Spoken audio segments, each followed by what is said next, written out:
Hello दोस्तों, आप लोग कैसे हैं। आशा करता हूं कि आप लोग अच्छे होंगे और मस्त होंगे। मैं क्लास 10 का मैथ पढ़ा रहा था, जिसके अंतर्गत प्रश्नावली 10.2 यानी वृत्त चैप्टर स्टार्ट किया था। 10.2 का मैंने टोटल 12 क्वेश्चंस अपलोड कर दिया है। आशा करता हूं कि आपने देख लिया होगा। ठीक है, इस वीडियो में ये पूरा प्रश्नावली द एंड हो जाएगा, यानी लास्ट क्वेश्चंस बचा हुआ है 10.2 का 13 नंबर। तो चलिए 13 नंबर क्वेश्चंस पढ़ते हैं और सॉल्व करते हैं। देखिए क्वेश्चन कह रहा है कि सिद्ध कीजिए कि वृत्त के परिगत, है ना, एक वृत्त है और उसके परिगत यानी चारों तरफ बनी चतुर्भुज, क्या बना है, चतुर्भुज की आमने सामने की भुजाएं, है ना, जो चतुर्भुज है उसकी आमने और सामने की भुजाएं केंद्र पर, कहा, केंद्र पर संपूरक कोण अंतरित करती हैं। देखिए अगर आप ये पिक्चर देखिए तो पिक्चर में एक वृत्त है, वृत्त के चारों तरफ एक चतुर्भुज है और केंद्र पर कोण बनाना है। तो देखिए आमने सामने की भुजाएं, देखिए मान लेता हूं कि ये वाली भुजा यानी चतुर्भुज ए बी सी और डी, है ना,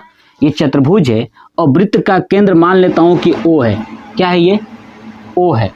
तो देखिए ये आमने सामने की भुजा में मान लो कि ए बी है और ये सी डी है, तो यहाँ से कोण बनेगा केंद्र पर। देखिए यहाँ पे केंद्र पे मिला दिया, इधर से मिला दीजिए ये वाला, ऐसे इस साइड से और यहाँ से ये वाला। तो कह रहा है कि दोनों कोण ना, ये वाला कोण और ये वाला कोण क्या करते हैं, तो संपूरक होते हैं। यही बताना है कि आमने सामने की जो भुजाएं हैं वो केंद्र पर संपूरक कोण अंतरित करती हैं, मतलब कि दोनों कोणों का योग 180 अंश प्रूफ करना है। चलिए सबसे पहले क्या करता हूं कि लिखता हूं कि वृत्त के परिगत, वृत्त के परिगत ए बी सी डी एक चतुर्भुज है। क्या मैंने माना है, ए बी सी डी एक क्या है, चतुर्भुज है। और लिख दूंगा वृत्त का केंद्र, वृत्त का केंद्र ओ है। क्या है, वृत्त का केंद्र ओ है।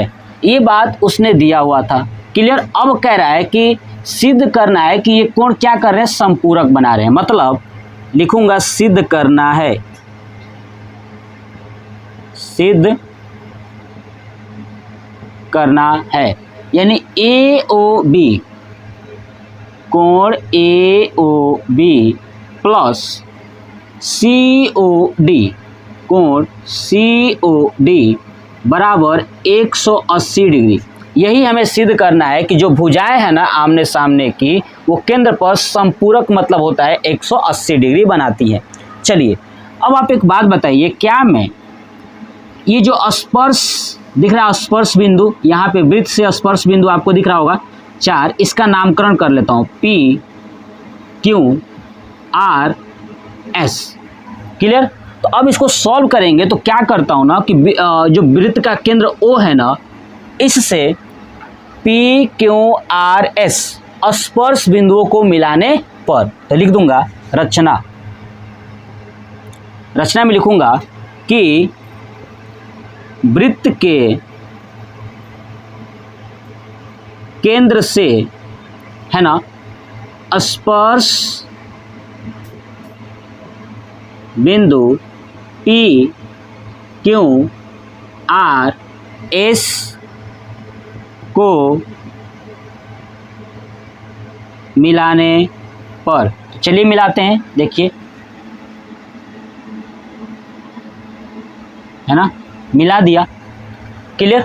चलिए आप यहां तक नोट करिए, चलिए हटा दें, ठीक है। देखिए अब मैंने मिलाया है, तो आप एक चीज नोट करिए, ये एक वृत्त बन रहा है पूरा, ठीक है, और वृत्त का ये ए बी सी और डी, ये वृत्त के कहीं ना कहीं बाह्य बिंदु है। क्या है ये, बाह्य बिंदु। तो हम लोग एक बात जानते हैं कि वृत्त के बाह्य बिंदु से, ध्यान सुनिए, वृत्त के बाह्य बिंदु से, है ना, खींची गई स्पर्श रेखाओं के द्वारा, ठीक है, खींची गई स्पर्श रेखाओं के द्वारा केंद्र पर बनने वाला कोण बराबर होता है। ठीक है, अब आप ध्यान से सुनिए, मैं सभी कोण को मानता हूँ, कॉन्सेप्ट समझिएगा मेरी बातों को। मैं मान लेता हूँ कि ये वाला कोण 1 है, ये वाला कोण 2 है, ये 3, 4, 5, 6, 7 और ये है 8, है ना। तो मैं क्या ये बात जानते हैं कि यदि वृत्त का बाह्य केंद्र है, वृत्त के बाह्य केंद्र देखिए यहाँ पे C है, B है और A है और D है। यहाँ से जो स्पर्श रेखा दिख रही है आपको DR और यहाँ पे DS, इधर से AS और AP, BP और BQ, ये सब क्या है? स्पर्श रेखा है। ये आपस में क्या होती है? बराबर होती है। तो मैं एक बात लिख सकता हूँ कि वृत्त के बाह्य बिंदु से खींची गई स्पर्श रेखाओं के द्वारा केंद्र पर कोण समान होता है।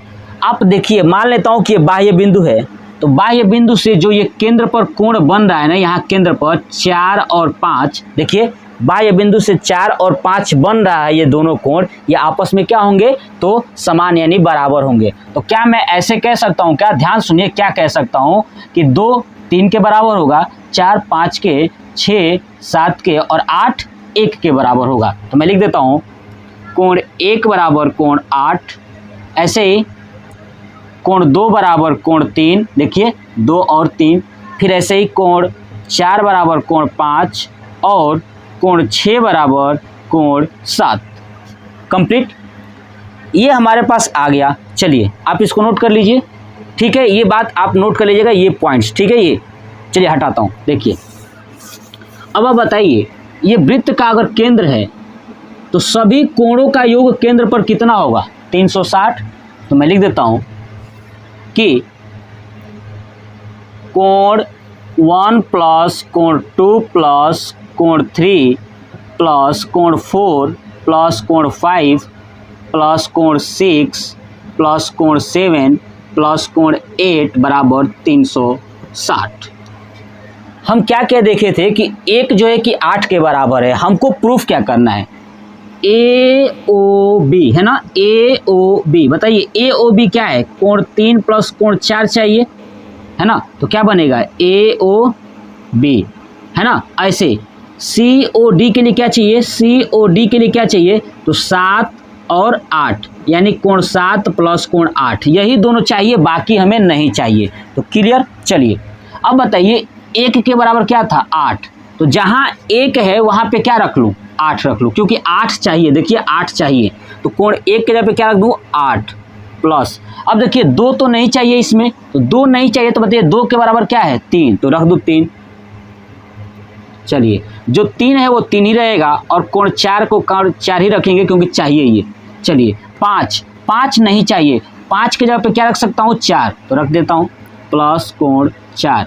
6 चाहिए क्या? नहीं चाहिए, तो 6 के जगह पे क्या रख सकते हैं? 7, रख देंगे कोण 7 प्लस कोण 7।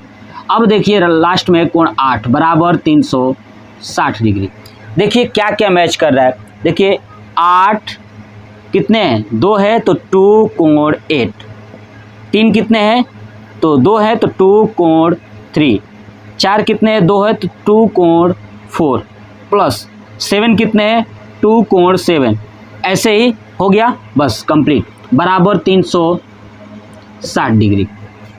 देखिए 7 और 8 एक साथ चाहिए क्योंकि COD बन जाएगा, है ना। और AOB के लिए क्या चाहिए? 3 और 4, तो 3 और 4 एक साथ कर लीजिए, 3 और 4। तो यहाँ पे 2 कॉमन कर लूंगा, बाहर हो जाएगा, तो क्या हो जाएगा? 2, है ना, कोण 3 प्लस 2 कोण 4 एक साथ पहले कर लेता हूँ, फिर कॉमन कर लूंगा। 2 कोण 7 प्लस 2 कोण 8 बराबर 360। क्लियर। चलिए अब देखिए 2 कॉमन ले लूँगा, सब में कॉमन हो जाएगा तो क्या बचेगा 2 कोण 3 प्लस कोण 4 प्लस कोण 7 प्लस कोण 8 बराबर 360। ये जब जाके डिवाइड होगा तो क्या बचेगा कोण 3 प्लस कोण 4 प्लस कोण 7 प्लस कोण 8 बराबर 180।